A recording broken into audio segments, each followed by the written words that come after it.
langgam at palaka.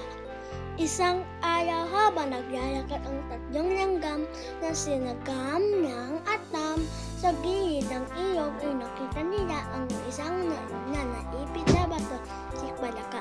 Sabi ni Gem, tulungan natin siya. Ngunit sabi niyang Naung ay huwag tulungan siya, baka makain siya. Ngunit sabi ni Tan naman ay tulungan natin siya.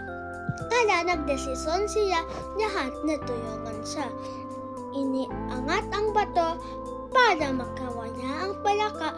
Akala nila kakainin siya, ngunit umalis ang palaka. Sa susunod na araw, nahulog sa ilog ang tatlong langgam. Habang naglalaro, nakita ng palaka na nahulog sa ilog ang tatlong langgam. Tinulong ng palaka ang tatlong langgam at sinasip siya dito.